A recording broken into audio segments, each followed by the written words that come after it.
A Bíblia dirige-se à imaginação, que é sensação espiritual, e apenas imediatamente ao entendimento, ou razão. No 5º capítulo do livro de Efésios somos instruídos a: Desperta, ó dorminhoco, e levanta-te dentre os mortos. Agora, a razão nunca poderia compreender estas palavras, mas a Bíblia está convocando a imaginação para despertar, dizendo-lhe que ela está dormindo, sonhando que seu mundo exista. Mas a imaginação, agora um ser racional, não sabe disso e, portanto, não pode acreditar. Todos os mandamentos das Escrituras são endereçados e cumpridos pelo Senhor, que é toda imaginação. É a sua maravilhosa imaginação humana que é chamada a despertar. Por que você dorme, ó Senhor? Desperta. Salmos 44. A maior confissão de fé que o homem já recebeu por meio de revelação é chamada de SHMA. Está registrado no capítulo 6 de Deuteronômio como: Ouve, ó Israel, o Senhor nosso Deus, o Senhor é o único. O Senhor mencionado aqui é o Elohim, que é uma unidade composta de um, composta de outros. Eu sei, pois estive em sua presença. Ele me abraçou e me incorporou em seu corpo. Desde aquele dia, em 1929, tenho sido um com o corpo do Senhor ressuscitado. Acredito que somos os deuses mencionados no Salmo 82, que é citado no 10º capítulo de João como: Deus tomou o seu lugar na Assembleia Divina. No meio dos deuses ele julga, dizendo: Vocês são deuses, filhos do Altíssimo, todos vocês, no entanto, vocês morrerão como homens e cairão como um só homem, ó príncipes.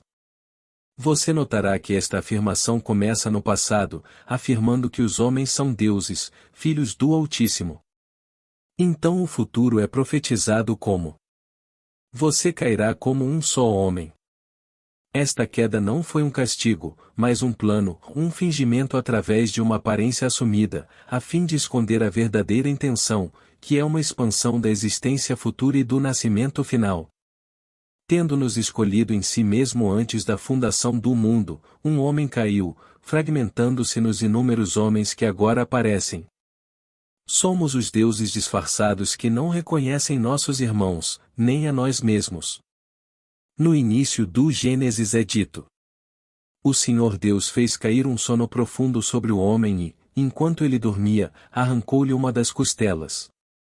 Deus fez uma mulher da costela e a trouxe ao homem que disse: Esta, finalmente, é osso dos meus ossos e carne da minha carne, ela será chamada mulher, porque ela foi tirada do homem. Portanto, o homem deve deixar seu pai e sua mãe e se unir à sua esposa, tornando-se uma só carne. Esta afirmação é um mito quando vista através dos olhos da razão, mas é verdade. Você entenderá isso perfeitamente quando for revelado em você. Tendo tido a visão, eu digo que você não tem corpo distinto de sua alma. O corpo que as Escrituras chamam de Eva é uma porção da alma discernida pelos 5 sentidos. O corpo físico que você veste, seja masculino ou feminino, é emanado por Eva. Ela é a Jerusalém do alto, que é a emanação do Senhor. Embora escondido da vista, você é tão um com Eva que, se fosse atingido e sentisse dor, proclamaria: Estou com dor, e eu estou, é o nome de Deus. A imaginação está unida a você e você está unido a mim pelas nossas Jerusalém emanadas. A Jerusalém de baixo leva os filhos à escravidão, e a Jerusalém de cima leva os filhos à liberdade. Quando questionado pelos judeus, Jesus disse: Destruí este templo e em 3 dias o levantarei novamente. Não entendendo, eles disseram: Levamos 46 anos para construir este templo, e você vai levantá-lo em 3 dias? É assim que a mente do homem pensa. Pensando em algo externo feito por mãos humanas, não sabiam que Jesus falava do templo da alma. Paulo sabia disso, pois questionou os coríntios, dizendo: Não sabeis que sois o templo do Senhor e que o Espírito de Deus habita em vós? Eva é seu templo, sua emanação e sua esposa até que o sono da morte passe. Ela é a sua alma, a qual Deus, imaginação, se apega e com quem se tornou um. Não há outra Eva. Caindo em um só corpo, você entrou em sua caverna e encontrou seu Salvador na sepultura. Alguns encontraram ali uma vestimenta feminina e outros uma masculina, tecida com cuidado. Encontrei uma roupa masculina. Minha esposa encontrou uma vestimenta feminina, mas ela não é feminina e eu não sou homem, pois em Cristo não há homem ou mulher, nem escravo ou livre, nem grego ou judeu, nem preto ou branco. Sendo um com Cristo, você, toda imaginação, está acima da organização da morte eterna. Em sua grande obra chamada Jerusalém, Blake fala do sono de Albion e de sua passagem pela morte eterna, que é a vida como a conhecemos.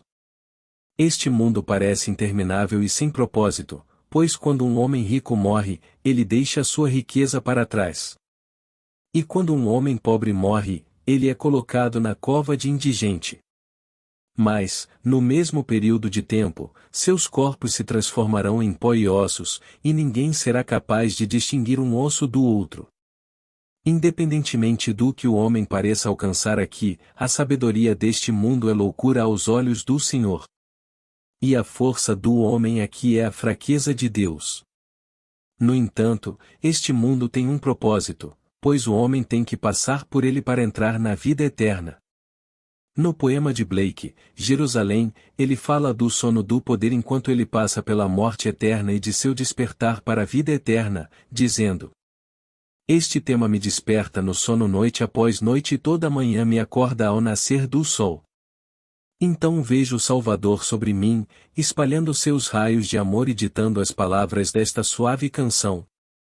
Em sua carta ao Sr. Boots, Blake falou deste poema, dizendo: Posso elogiá-lo porque não ouso fingir ser outra coisa senão a secretária cujos autores estão no céu.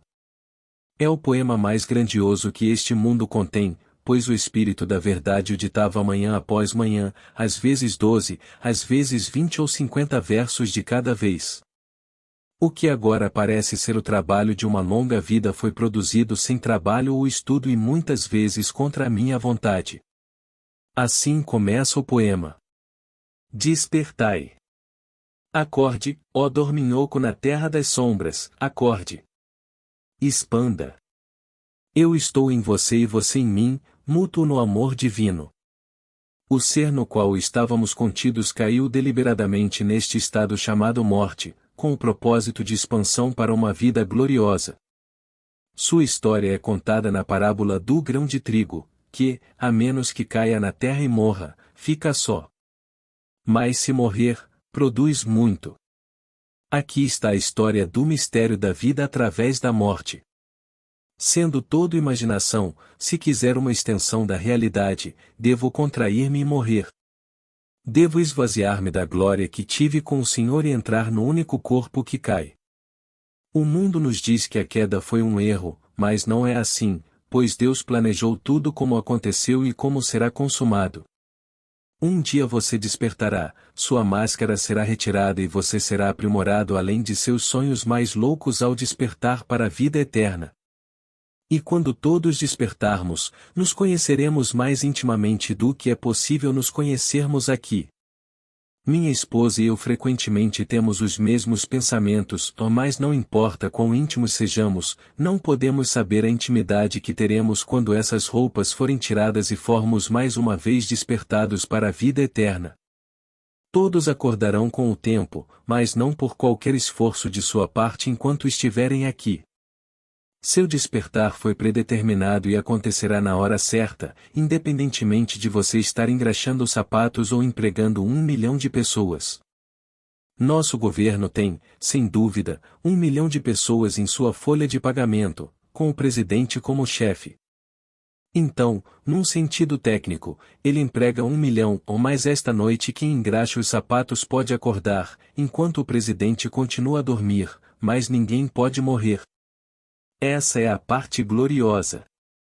Seu corpo é sua emanação. Corte sua cabeça e, ou acreditando que você é isso, ou você renovará instantaneamente o mesmo corpo, mas sem nenhuma parte faltando. Você sairá da roupa que usa agora e os homens o chamarão de morto, ou mais você terá acabado de vestir outra roupa sem pontes, sem obturações nos dentes, sem cabelos grisalhos, sem necessidade de usar óculos ou aparelho auditivo, para descobrir que é um jovem, ou mulher, de cerca de 20 anos de idade. Você estará em um mundo terrestre tão real quanto este e continuará sua jornada até acordar. Acordei e sei que quando esta vestimenta for retirada não estarei mais neste mundo de morte. Este mundo, porém, não termina no ponto em que os sentidos deixam de registrá-lo. Você não pode seguir aqueles que são chamados de mortos, por causa da sua limitação. Mas o seu amigo que emanou o corpo que você conheceu aqui não está morto para si mesmo.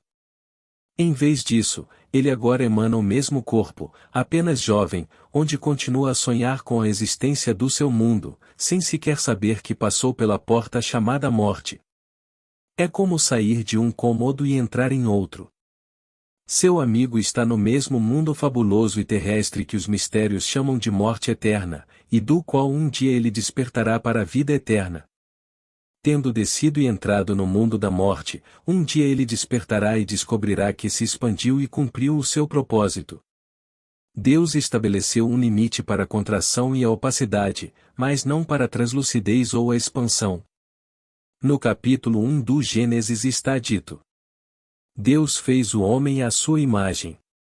Homem e mulher os fizeram. O segundo capítulo muda isso um pouco, mas não é uma contradição se você ver isso através da imaginação. O Senhor Deus formou o homem do pó da terra e soprou em sua boca o fôlego de vida, e o homem tornou-se alma vivente. O destino do homem é tornar-se um espírito vivificante, e não apenas permanecer um corpo animado.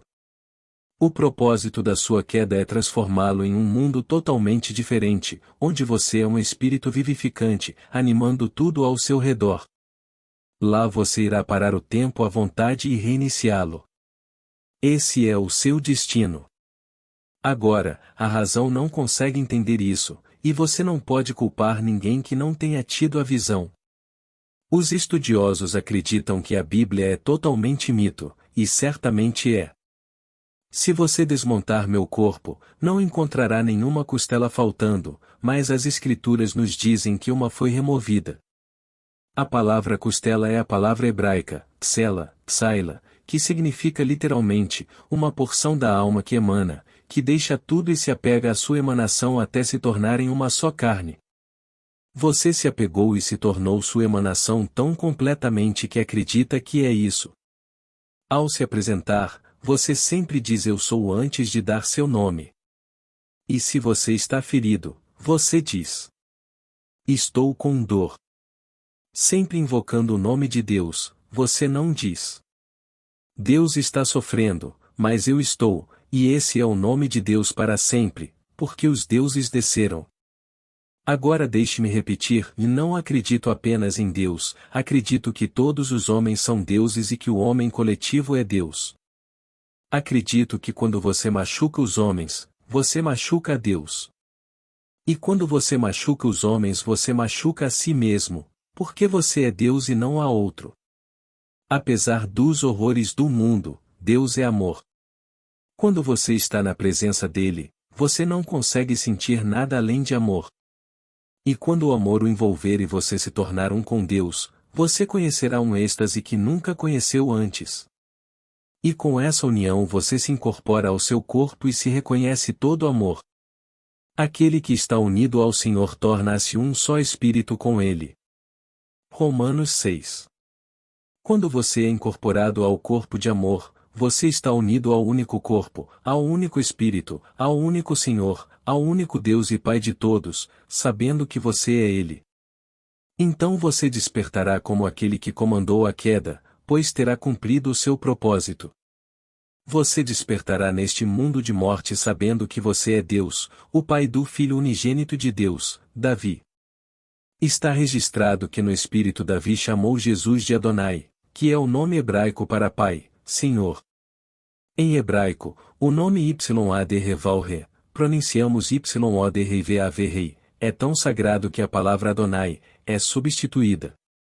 No espírito, Davi te chamará de pai, e você terá cumprido o Salmo 2. É Davi quem diz: Eu contarei o decreto do Senhor. Ele me disse: Tu és meu filho, hoje eu te gerei. Um dia, quando o seu tempo aqui for cumprido, você despertará e nascerá do alto.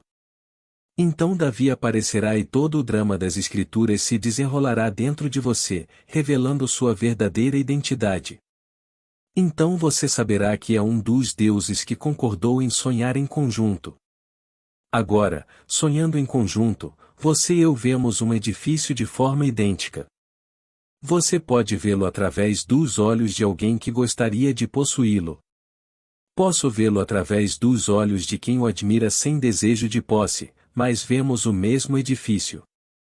Vemos as mesmas ruas e reconhecemos o mesmo número para podermos ir aonde quisermos. Mas o mundo é um sonho e nós somos os deuses que concordaram em sonhar em conjunto para não haver confusão. Se tivéssemos concordado em sonhar individualmente e todos tocarem solos, esta seria a peça mais selvagem e louca possível. Convido você agora a fazer tudo e imaginar que você realmente é o homem ou a mulher que deseja ser. Mas não duvide, pois no minuto em que a dúvida surge uma divisão mental, pois a dúvida é o diabo. Se você acreditar que, independentemente do que o mundo lhe diga, você é o homem que deseja ser, não enlouquecerá. Em vez disso, você se tornará esse homem. O mundo dos seus sonhos se reorganizará para encaixar nele a sua nova imagem, sem qualquer dificuldade ou ajuda de sua parte. Quando alguém nascido na pobreza persiste em sonhar que possui uma grande riqueza e o seu sonho se realiza, a sua riqueza parece perfeitamente natural para quem não conhece o seu sonho. Você está sonhando. Se você tentar realizar seu sonho enquanto duvida de sua possibilidade, estará caminhando para um colapso nervoso. Mas se você der tudo de si em sua reivindicação maravilhosa, você a cumprirá, pois todas as coisas são possíveis para o Deus que você é, pois você é o Deus de quem a Bíblia fala. Quando os deuses desceram à semelhança dos homens, alguns encontraram uma vestimenta feminina e outros, uma masculina. Entrando no portão da morte com aqueles que entram, e deitando-se na sepultura com visões da eternidade, os deuses estão sonhando o sonho da vida até que acordem e vejam Jesus e as roupas de linho que foram tecidas com a cooperação de um homem e uma mulher. Estas eram emanações da alma que não é nem masculina nem feminina. Assim como foi ordenado que todos os homens morressem uma vez e depois disso viesse o julgamento, assim também Cristo foi oferecido uma vez pelos pecados de muitos e aparecerá uma segunda vez, não por causa do pecado, mas para salvar aqueles que o esperam ansiosamente. Hebreus 9. Você pode ouvir falar da morte de alguém, mas ele não morreu para si mesmo, pois foi determinado que todos os homens morreriam apenas uma vez. Morremos quando deixamos nosso lar celestial para descer e assumir as limitações da carne. Naquele momento estávamos unidos a Cristo numa morte como a dele, com a promessa de que estaríamos unidos a ele numa ressurreição como a dele. Sua morte acabou. Quando você passa pelo portão chamado morte, você não morre, mas emana instantaneamente um corpo jovem e inexplicavelmente novo. A maioria dos que passam pelo portão nem sabe disso. Eles simplesmente não dão valor ao seu corpo jovem, assim como fazem tudo aqui. Durante todo o dia um milagre acontece em seu corpo. Sem que sua mente racional e consciente saiba, o jantar desta noite está sendo convertido em sangue, tecidos e ossos. Nenhum homem pode fazer uma gota de sangue, fazer crescer um novo coração ou fazer um fio de cabelo na cabeça. Outro dia foi registrado que um médico havia afirmado que seu paciente não poderia viver 3 semanas sem um transplante de coração. Ele operou o homem, deu-lhe um coração novo e o homem viveu 18 dias. Não importa o que os médicos façam, nenhum homem viverá 1 hora além do período de tempo que nos foi dito no Sermão da Montanha. Quem, por estar ansioso, pode acrescentar 1 hora à sua vida. No entanto, o homem continua acreditando cegamente que pode. Tudo o que ele está fazendo é divulgar seus cirurgiões e o mundo médico. Você não é o corpo que veste, então, quando o coração, o fígado ou os pulmões se desgastarem, você simplesmente sairá dele e emanará um novo. Feito à imagem de Deus, você é o filho pródigo de Deus que saiu do Pai. Você se apegou ao corpo que usa com tanta força, tornou-se uma só carne com ele, de modo que sempre que ele for ferido, você será ferido. Esse é o Adão e Eva das Escrituras, portanto, não é um mito. Sua emanação sai de você, mas não de uma costela. Você não tem corpo distinto de sua alma. Seu corpo chamado é uma porção da alma discernida pelos 5 sentidos, a principal entrada da alma nesta era. Você agora é uma alma vivente, destinada a se tornar um espírito vivificante. Tendo caído, você emana um corpo, que é necessário para funcionar neste mundo, e você automaticamente faz isso sem faltar nenhuma parte. Conheço aqueles que saíram deste tempo-espaço e nem sabem que morreram. Se eu lhe dissesse agora que você não está apenas dormindo profundamente, mas também morto, você me consideraria louco e possuidor de um demônio. Foi o que disseram do Cristo ressuscitado. Porque ouvi-lo, ele está louco e tem um demônio. Pegando pedras para apedrejá-lo, eles disseram: Nós te apedrejamos por blasfêmia, porque você sendo um homem afirma que é Deus. Então ele respondeu: Não está escrito em sua lei. Eu digo que vocês são deuses? Se ele vos chama de deuses a quem veio a palavra de Deus, então por que dizeis daquele a quem o Pai consagrou e enviou ao mundo que ele blasfema? João 10. Jesus nunca afirmou que era maior que outro. Aqueles que o ouviam não sabiam que eram Deus, e ele estava apenas tentando despertá-los para a lembrança de que eram os filhos que desceram. Ele disse: Vai e diga aos meus irmãos que estou ascendendo para meu Pai e seu Pai, para meu Deus e seu Deus. Ele nunca afirmou que seu Pai era diferente do deles ou que seu Deus era diferente, mas eles não conseguiam entender o mistério. Tentaram aprendê-lo com a mente racional, mas tudo acontece na imaginação, que é Deus. O homem é toda imaginação e Deus é homem e existe em nós e nós nele. O corpo eterno do homem é a imaginação e esse é o próprio Deus. William Blake. Agora, vamos entrar no silêncio. Amigos, antes de encerrar o áudio de hoje quero convidar, a quem quiser, a ser membro aqui do canal. O custo é bem pequeno, e vocês irão me ajudar com o meu trabalho. Lembrando que vocês podem cancelar a assinatura a qualquer momento. Deixem seus comentários e sugestões para o canal. Curtam e compartilhem nossos conteúdos. Muito obrigada. Paz e bênçãos na vida de todos.